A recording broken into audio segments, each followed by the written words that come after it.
After I'd pushed my wife to the pinnacle of success, making her a bona fide tycoon, I didn't get the fairy tale wedding we talked about. Instead, I got the news that she was pregnant with her old flame's child. Does it really matter whose kid it is? Chloe had said, a dismissive wave of her hand. It'll have your last name. It'll carry on the Miller family line, won't it? That's enough. Her betrayal didn't make me angry, not anymore. I'm an agent for the system. The only reason I hadn't left was because any wishes I'd made, any realities I'd shaped for her, would be revoked the moment I departed. I stayed for her. When my mission progress hit 30%, I wished for her company, Anderson Solutions, to go public for money to pour in. At 70%, I wished for her mother, who was fading fast, to have a long and healthy life. When a mission was complete, I wished away the brain tumor that was killing Chloe, restoring her to perfect health. She thought my lack of resistance meant I'd finally learned my place. She promised to put me in charge of a subsidiary, even offered to have a baby with me, another one eventually, but she didn't know my contract was ending. I was leaving. It was early evening when Chloe, that's my wife, Chloe Anderson, finally came home. She tossed her designer bag onto the marble entryway table and called out, "Ethan, honey, come give me a shoulder rub. Being pregnant is exhausting." Any other time, I would have rushed over, ready to cater to her every whim. But not this time. I didn't say a word. After all, the baby wasn't mine. Ever since Liam Walker, her college sweetheart, had returned to the States a year ago, she hadn't let me touch her. And just recently, I'd found out she was 3 months pregnant. She'd admitted, bold as brass, that it was Liam's. She actually expected me to be understanding, to welcome this. She used to at least try to hide her meetings with Liam. Now, she brought him into our home, right in front of me. I watched him follow Chloe in, his arm already possessively around her waist. I said nothing, did nothing. My uncharacteristic silence made Chloe's face tighten. Just as she was about to snap, Liam stepped in, all smooth charm, and started massaging her shoulders. "He's probably tired from work, Chloe. I got this." He even shot me a smug, knowing smile. I looked away, pretending not to see. Liam shrugged, unbothered. Chloe, however, flushed with anger. "Tired from what? All he does is shuffle papers all day." Her voice rose.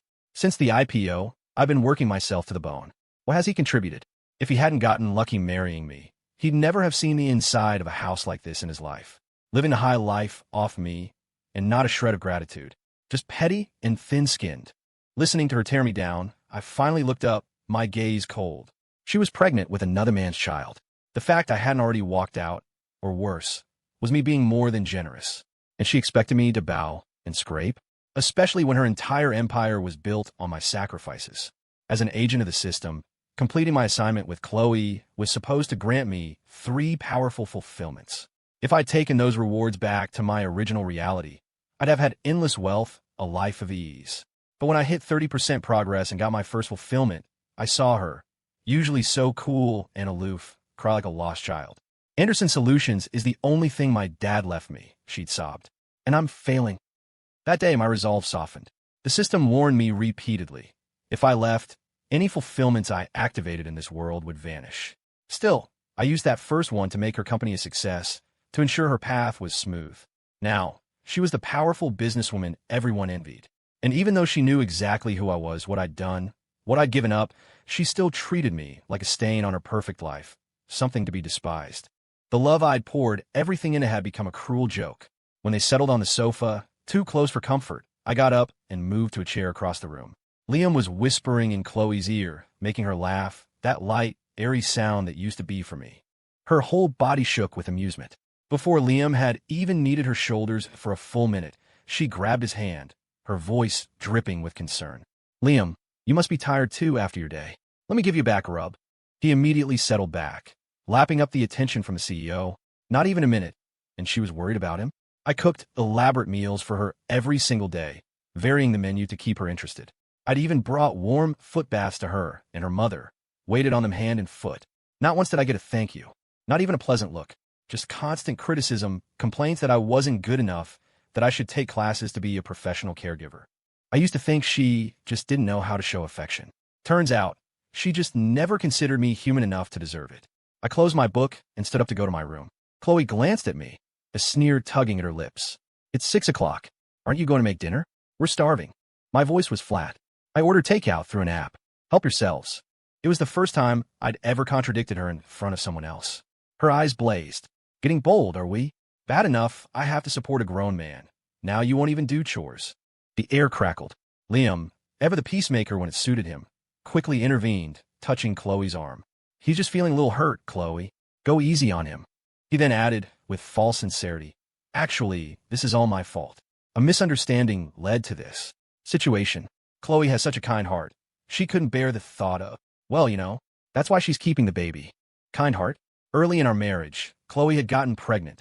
Unexpectedly. Before I could even process my excitement, she'd told me she was too busy with work and had taken care of it. I was devastated, but said nothing, truly believing she was a workaholic. But now, at the peak of her career, she was willing to step back to have Liam's child. The truth was, Chloe just figured my wishes were all used up, that I had no more value. She was ready to kick me to the curb. Kindness had nothing to do with it. My cold stare must have unnerved her. For a moment, something flickered in her eyes, a hint of something. Her voice softened, a rare attempt at conciliation.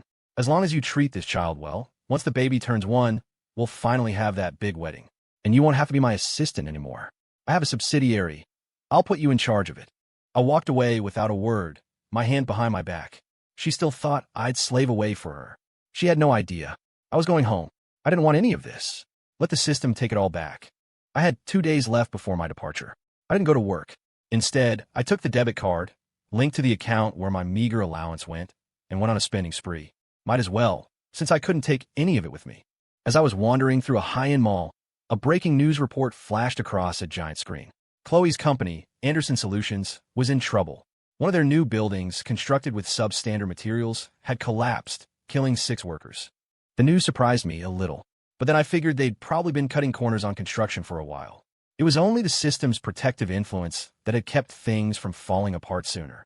Now that the system was busy processing my departure, it was retracting all the luck it had bestowed. By the time I left tomorrow, Chloe would lose her precious career, and both she and her mother would lose their extended lives. Just as I was thinking this, my phone rang. Chloe, the company's in crisis. Get back here now. I strolled into the next luxury boutique, voice casual. Can't. I'm busy shopping. Chloe sounded incredulous. I was usually such a workaholic, always at her beck and call. She must have thought I was still sulking. Her tone softened, losing its usual sharp edge. Just come to the office for a meeting. We'll sort this out, and then you can take some time off. I was leaving tomorrow. Time off. Yeah, right. I hung up and continued my tour of the mall's most expensive stores, indulging in a novel sensation of reckless spending. When I got back to the house, Chloe's mother, looking every bit the pampered matriarch in her silk robe, was already in full complaint mode. A freeloader husband, doesn't know his place, out gallivanting all day while the company is facing a disaster. Just knows how to waste money. I started to take off my shoes, only to find Liam there, casually wearing my slippers. Mrs. Anderson's attitude towards him was night and day compared to how she treated me. She clutched Liam's hand warmly.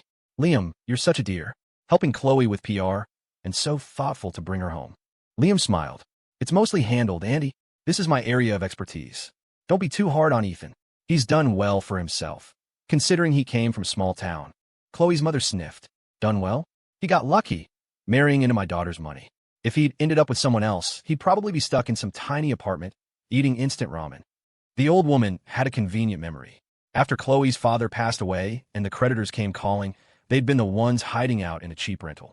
It was my nonstop delivery gig work that kept them from starving, that put even instant ramen on their table. How quickly she'd forgotten those hard times, now using them to mock me. I ignored her. I was leaving soon anyway. Chloe, to her credit, didn't say anything. She saw Liam out, then followed me into our bedroom. She pulled a crumpled, expensive-looking floral tie from her purse. I had this custom-made by a famous international designer, she said, approaching me. It's one of a kind. Unique. It'll look perfect on you. One of a kind, my ass. I'd seen Liam wearing that exact tie, practically preening when he paraded past me in it. I glanced down. Sure enough, a faint lipstick smudge near the knot, and the distinct scent of another man's cologne and sweat. She'd probably just taken it off Liam, stuffed it in her bag, and only decided to gift it to me because of my recent defiance. A sacrifice in her mind. I didn't reach for it. She, however, moved to put it around my neck. Only then did Chloe notice my new clothes, the fresh haircut. A flash of distaste crossed her face. She frowned. The baby's still small. We need to be careful. If we're together. I stared at her, confused. Then it clicked. Chloe detested physical intimacy with me. She'd instituted a rule: 3 times a month, no more. I was always meticulous about my hygiene, always dressed neatly, but she'd constantly complain I was unkempt, a country bumpkin. To please her, on those rare occasions, I, normally frugal, would splurge on grooming at a salon just to win a moment of her approval. But now, I'd simply wanted to spend the savings I'd painstakingly accumulated from my actual job before the system. She'd completely misunderstood. Chloe, suppressing her obvious irritation, had already looped the tie around my neck. I raised a hand, stopping her. "You've got the wrong idea." Chloe froze. In the past, I'd practically begged her to tie my tie, and she'd always refused. Now that she was offering, I was rejecting her. But she didn't get angry. After a moment, she put the tie back in her purse, sighing. "You just want a child of your own, don't you?" she said softly.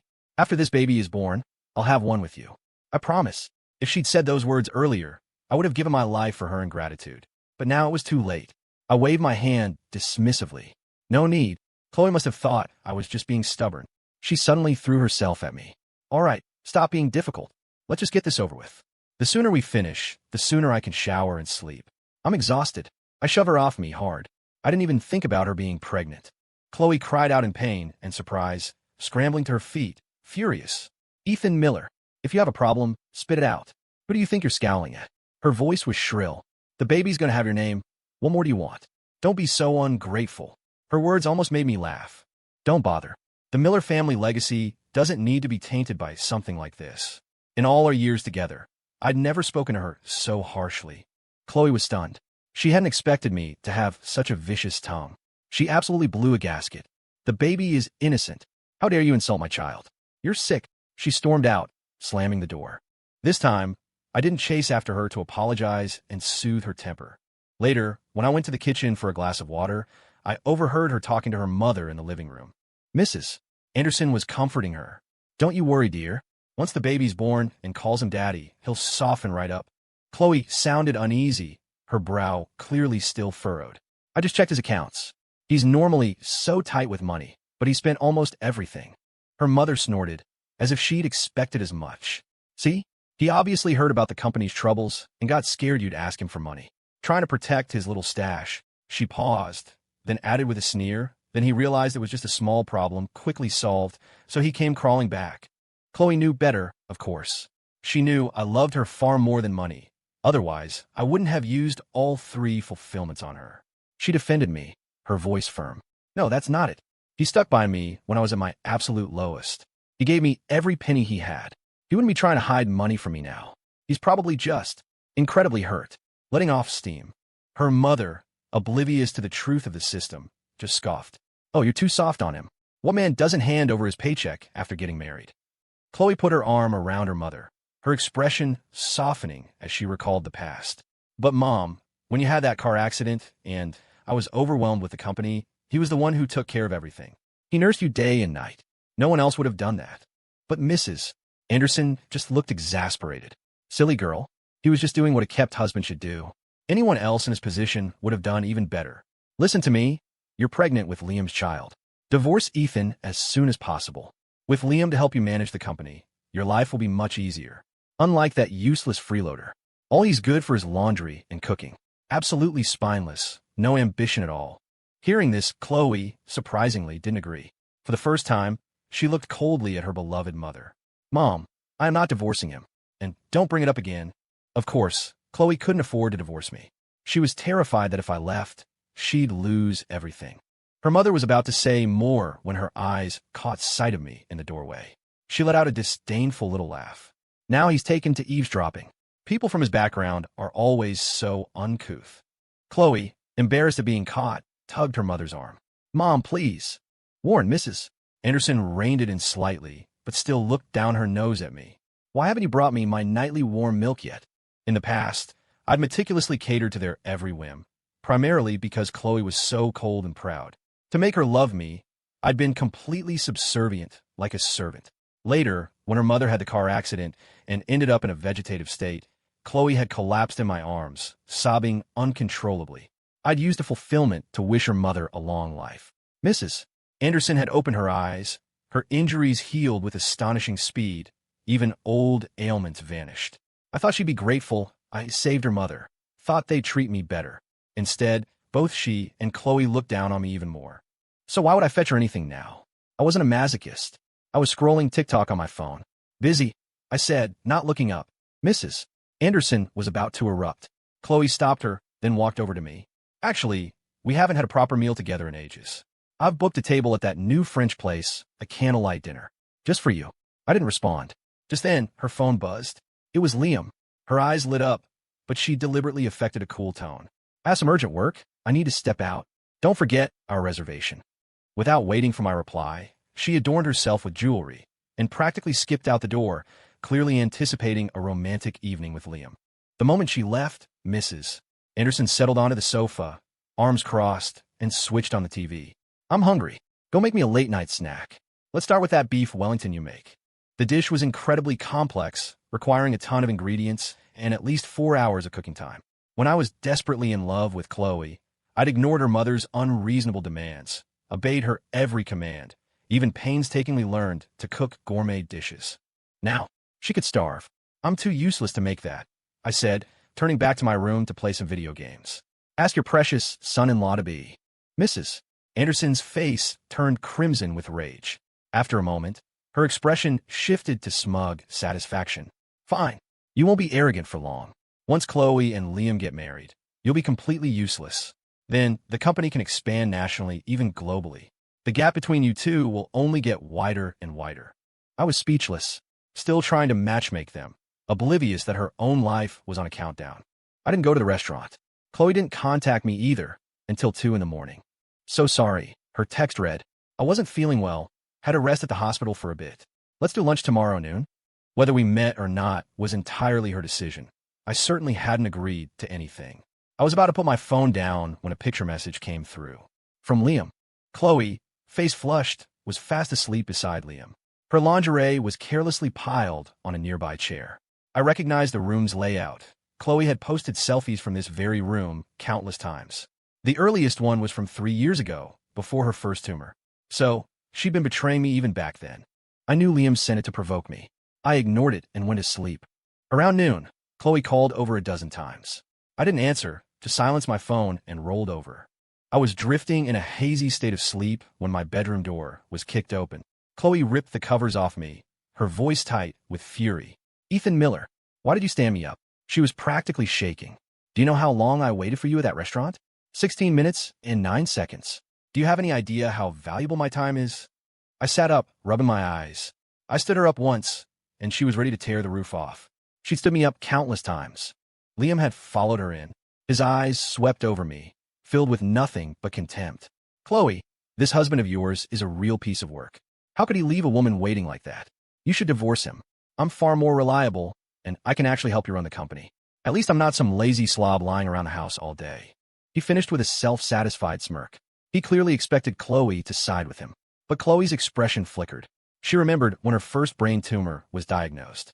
Liam hadn't hesitated to abandon her, fleeing overseas and cutting off all contact.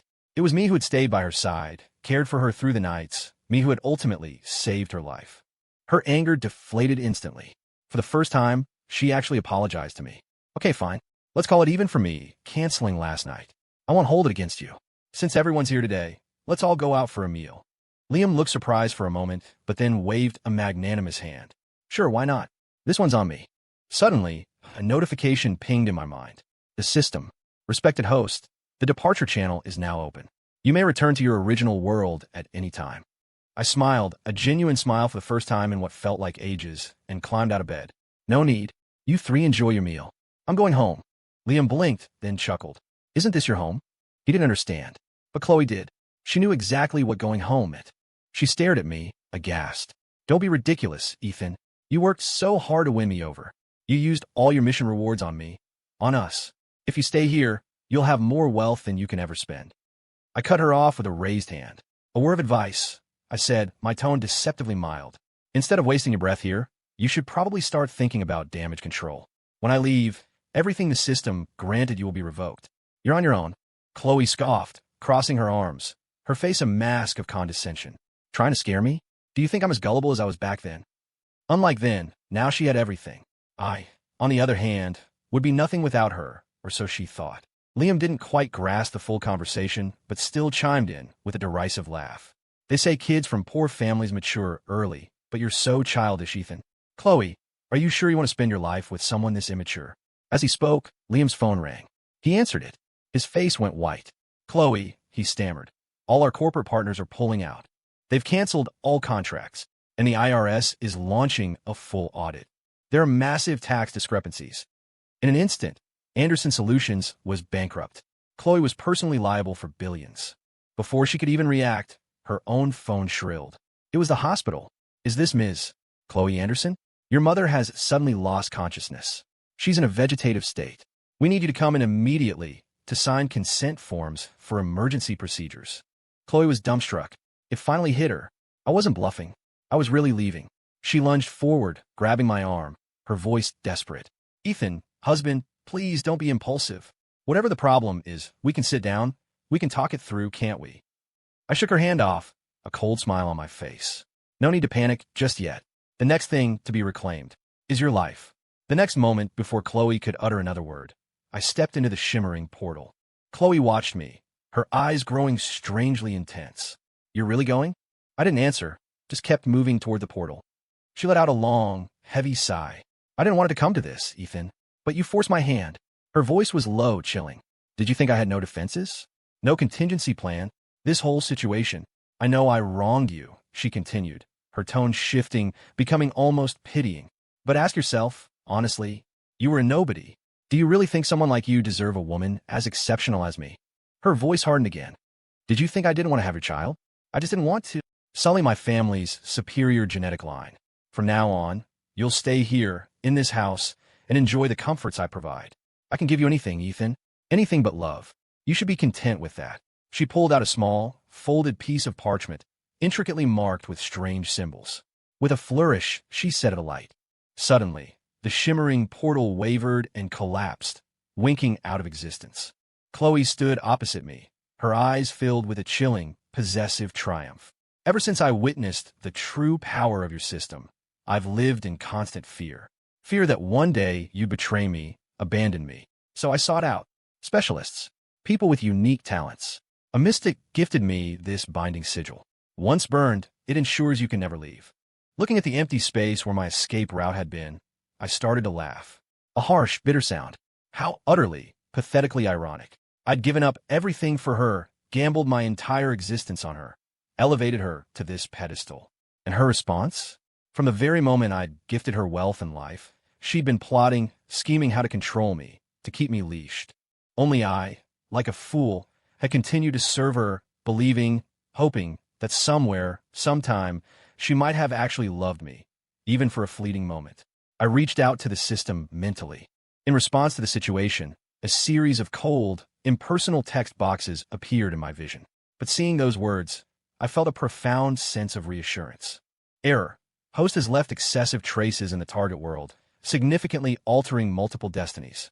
Host's own fate matrix has become entangled. Departure channel integrity compromised. Re-establishing connection. So that was it. By pouring my mission rewards into her, I'd ultimately sabotage myself. It was against the rules, creating a loophole, an exploitable vulnerability. Thankfully, the system was powerful enough to fix this. Respected host, vulnerability protocol engaged. Restoration in progress. Estimated time to channel reconstruction, 15 days. Upon full retraction of all granted fulfillments, departure channel will be reestablished. Please confirm intent to proceed. Without hesitation, I mentally hit confirm. Across from me, Chloe was oblivious to this internal exchange. She genuinely believed she had me trapped. You'll stay here quietly. I'll have people watching you, she said, her voice firm. Liam, let's go get Mom from the hospital. Liam, still reeling from the sudden, drastic turn of events, just stood there dazed. Chloe, don't worry too much. Annie is just very ill. I'm sure she'll pull through. Chloe actually laughed, a sound devoid of any sorrow. You misunderstand, Liam. As long as he doesn't leave, my mother and my company will be fine. She should be awake by now. As if on cue, her phone rang. The hospital. Chloe held up the phone, a triumphant glint in her eye. See? The hospital, calling with good news. She answered, and before the person on the other end could speak, she said briskly, Don't worry, I'm on my way. I'll be there to bring her home shortly. After the earlier scare, She'd already concocted a plausible explanation for the doctors regarding a patient's sudden, miraculous recovery. But just as she was basking in her perceived control, the doctor's voice came through, stern, urgent, and laced with anger. Chloe stared at me, her face contorting in panic and disbelief. "You didn't leave. You're still here. Why is this happening to my mother? Tell me." She was rooted to the spot, utterly unraveling. I remained silent. It was Liam who finally managed to pull her towards the hospital, Chloe insisting I come along. The light above the operating room was still on. Chloe, in a daze, signed whatever papers were thrust at her. The surgical team rushed back to work. The longer they waited, the more frantic Chloe became. Finally, she sank to her knees before me, her voice raw with desperation. "Ethan, I swear, I know I was wrong. Please, I'm begging you, save my mother. I lost my father so long ago. She's the only family I have left. If you hate me, make me do anything you want. Just please spare my mother. I'm the one who wronged you. Punish me, okay?" Once, her tears had been my undoing, time and time again. But my compassion had only brought me ruin. I remembered the system's repeated warnings when I first bestowed a fulfillment upon Chloe. Excessively altering another's destiny would inevitably lead to a backlash. I just watched her hysteria, my expression impassive. "I'm just a loser, Chloe. How could I possibly have that kind of power?" She cried harder, on the verge of hurting herself. Onlookers started to stare, thinking she was unhinged. Even Liam couldn't understand what was going on. "Chloe, please, don't get so upset. Think about the baby." Chloe remained on her knees, refusing to get up, looking as if she might start slapping herself if I didn't agree.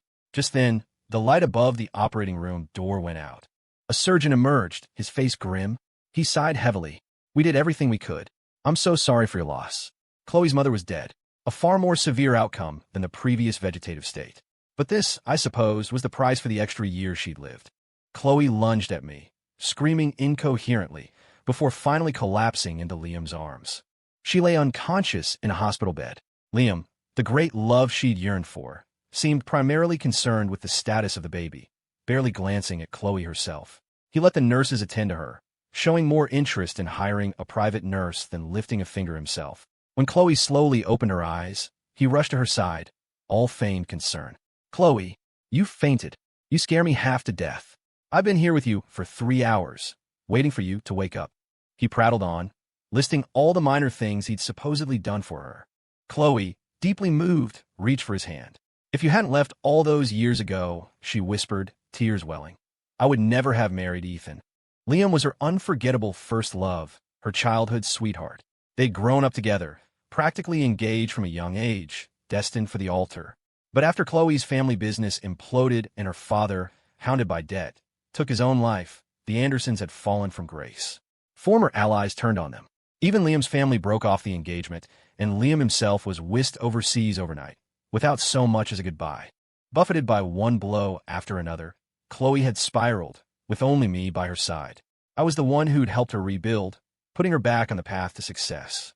Once Anderson Solutions was thriving again, the well-wishers and opportunists flocked back.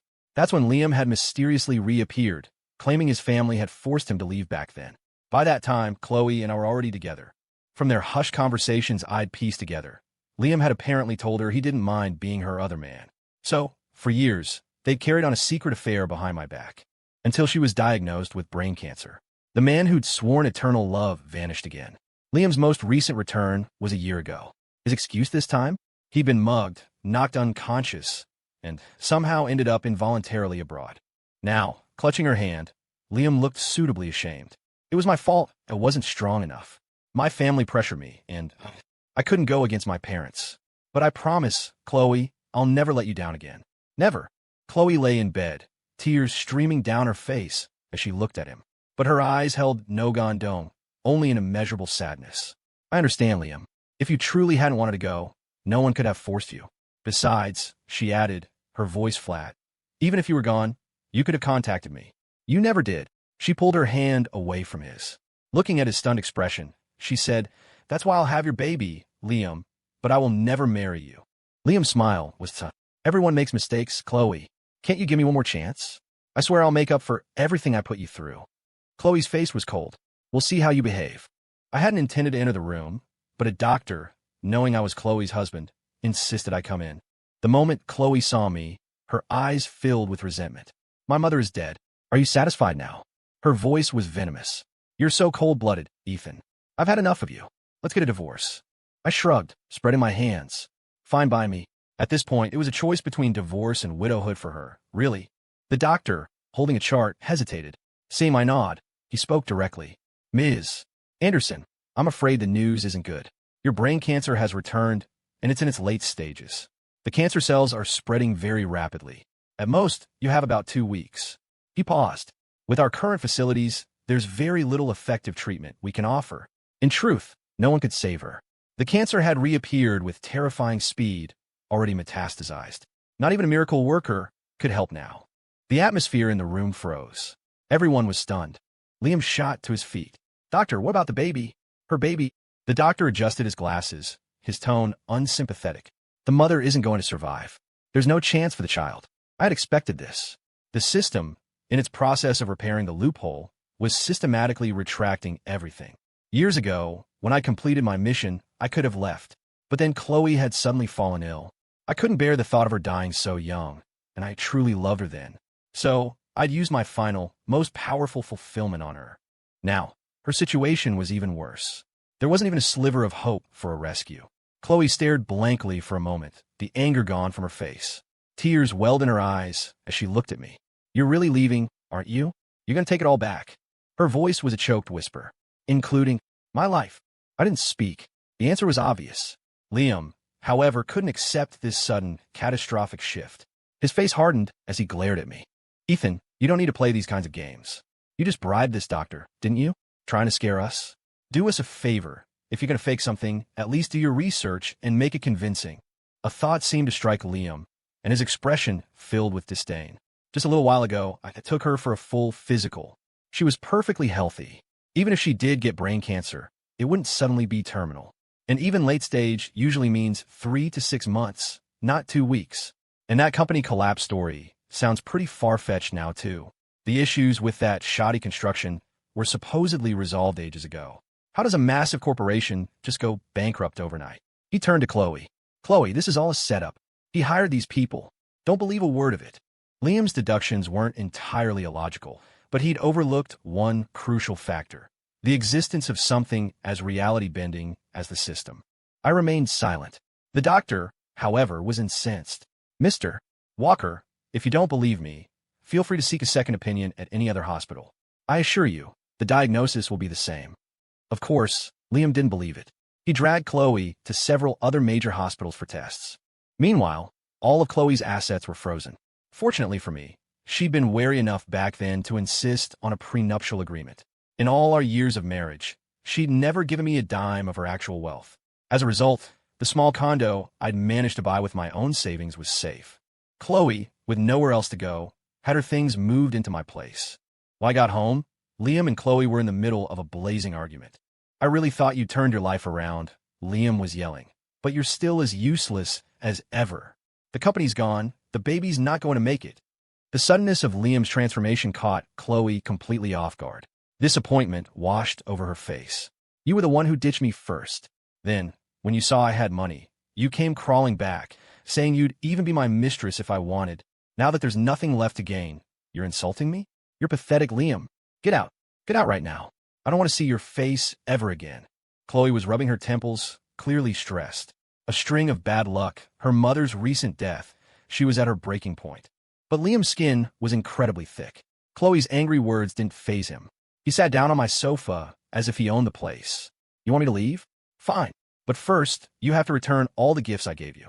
And reimburse me for all the meals I paid for, your hospital visits, the moving expenses. He started pulling out receipts and invoices. Every penny. Many of the receipts were for dinners they'd had together or with others, yet all billed to Chloe's accounts or expenses he was now attributing to her. When Liam dramatically slapped down a bill for an astronomical sum, Chloe's already frail frame seemed to shrink even further. The break between them was complete, and Chloe looked utterly devastated. The man I cherished as my first love for all these years was actually this kind of person. You make me sick. Being insulted didn't bother Liam. He almost seemed to take pride in it. I was just trying to help my family's business. My methods might have been a bit ruthless, but when it comes to ruthlessness, how can I possibly compare to you, the master manipulator? You devoured Ethan, squeezed him dry, and were all set to kick him to the curb. I was just following your example. Chloe's chest heaved with rage. For years, Liam had exploited her connections, leveraging her status for his own gain. And now, not only was he showing no gratitude, he was abandoning her again at her lowest point and demanding repayment for every shared expense.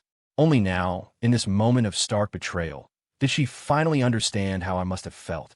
I'm nothing like you, you parasite. You're the one who came sniffing around like a dog, wagging your tail at my feet, not once but twice. Seeing you grovel like that, the money was worth it. Consider it payment for your dog food. Chloe's words were like daggers. Even someone as shameless as Liam couldn't take it. He raised his hand and slapped her hard across the face. It was only then, as his hand recoiled, that he noticed me standing in the open doorway.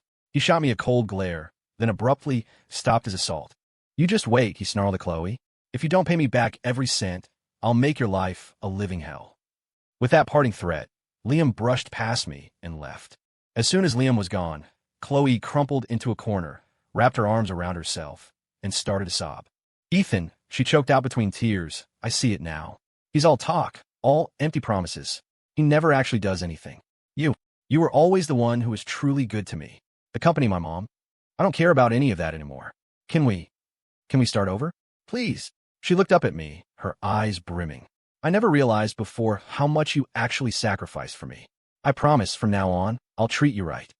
I just sat on the edge of the sofa and silently lit a cigarette. Chloe looked a little annoyed by my lack of response, but said nothing. Actually, I said, my voice devoid of emotion, I think you two are quite a pair. Both equally selfish, only ever thinking of yourselves.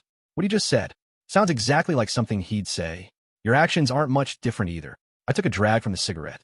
All that I did for you, even a blind man would have noticed. But you claim you didn't realize? You're just terrified of dying, Chloe. Stop trying to fool me with these pathetic excuses. Chloe froze, then the tears came afresh. I'm sorry, Ethan. I'm so sorry. But her tears had lost their power over me long ago. I got up and went to my room to sleep. A little while later, Chloe was knocking urgently at my door. My mother's cremation, she said, her voice tight with anxiety. I don't have a penny to my name. I've called everyone I know, but no one will lend me anything. Fallen from grace, she was once again experiencing that crushing feeling of isolation and helplessness. And once again, she was turning to me. I don't have any money either, I said. Even if my funds hadn't been depleted, what did her mother's cremation have to do with me? Suddenly, my eyes fell on a collection of expensive-looking watches on my dresser, a gift from her over the years. All those presents you gave me, I suggested. I've kept them all. Why don't you take them and sell them? I didn't want her anymore, and I certainly didn't want her tainted gifts. Chloe clutched her phone, looking acutely embarrassed. As I started to close the door, she finally mumbled, They can't be sold. They're all fakes. They're worthless. I paused, genuinely surprised. But they all came with receipts. How can they be fake? Chloe looked down, her voice barely a whisper. I did buy the real luxury items, but I gave all the genuine ones to Liam. So, the gifts for me were cheap knockoffs. That explained it. Why, after Liam's return, she'd suddenly started showering me with presents, always showing me the receipts, always emphasizing how expensive they were. I thought it was just guilt. I never imagined she was so determined not to spend real money on me that she'd pass off fakes. Good thing I've always preferred a simpler lifestyle. If I'd worn that junk out in public, I'd have been a laughingstock. Well then, I said coolly, you'd better go asking for the real ones back. I slammed the door in her face, ignoring her cries and desperate pounding. Chloe, left with no other option, called Liam, trying to get the valuable gifts back. Liam just scoffed. Those watches have all depreciated. They're not worth much now. Just focus on paying me back what you owe, and stop trying to pull these stunts. After hanging up, Chloe slumped against my door, crying uncontrollably. I'm so sorry, Ethan. I'll get rid of the baby. I'll only have children with you. Please, just don't leave, okay? I was already fast asleep. After a while, her cries subsided, and she eventually left. The next morning when I woke up, the apartment, which had been chaotic since she moved in, was surprisingly tidy. Chloe, dressed in casual loungewear, greeted me with a plate of breakfast, acting as if nothing was wrong. She proudly announced she'd made it all herself. I looked at the lovingly prepared breakfast on the table. It did look and smell delicious. Perfectly fried eggs deliberately shaped like hearts, and a steaming bowl of hot oatmeal that smelled incredible. You must be hungry, Chloe said, her voice bright. Come and eat. I made all this just for She trailed off, her sentence unfinished. I walked to the fridge, pulled out a couple of slices of bread, and started eating them plain. You learned to cook all this for Liam, didn't you? She'd known how to cook for years. Yet, no matter how exhausted I was, she'd never once stepped into the kitchen for me. But for Liam, it was a different story. She'd wake up an hour early every day to prepare fresh, elaborate breakfasts and deliver them to him, simply because she was afraid he might go hungry. Chloe's face fell at the mention of Liam. Don't bring him up. That's all in the past. We were in love for a while, yes, but I stopped loving him a long time ago. Otherwise, I wouldn't have rejected his marriage proposals repeatedly. She looked at me earnestly. I only love you, Ethan. Her words made my skin crawl. I ignored the breakfast she was offering and walked past her without a word. Love me? Then why the cold shoulder for years? Why, after finding a way to supposedly trap me, did she cross every moral line and get pregnant with Liam's child? It was because she thought I couldn't leave, that I was dependent on her, so she felt free to humiliate me. And now that she'd lost everything, she want a fresh start? What next? Would she find another mystic to perform another binding ritual on me? I shook my head and went into my room, leaving Chloe standing alone in the kitchen, an awkward silence hanging in the air. She didn't seem to believe it, that the man who had once loved her so fiercely could suddenly become so indifferent. She continued to prepare breakfast, lunch, and dinner for me every day. It was only then I discovered that Chloe, who had always claimed she couldn't cook, was actually quite skilled. Her dishes looked like they came from a magazine. I hadn't been allowed to eat her cooking before. Now, I had no desire to. Thanks to Chloe's reluctance to publicly acknowledge our relationship in any meaningful way, she was now hounded by creditors, while I remained largely untouched. My departure was imminent. I'd lived in this world for nearly 10 years, my entire existence revolving around Chloe. I hadn't even made any real friends. I simply waited for the clock to run out. Chloe's health deteriorated rapidly. She grew increasingly panicked. Besides her various attempts to please me, she'd reminisce about our past, then try to paint rosy pictures of a future together. Once these hard times are over, she'd say, her voice weak but hopeful, we'll start again. We'll build a beautiful family. I looked at her, my expression cold. You said that before. You said once the company went public, we'd have a wedding of the century, announce our happiness to the world. What I got instead was a dagger of betrayal. Did she really think I'd fall for her empty promises again?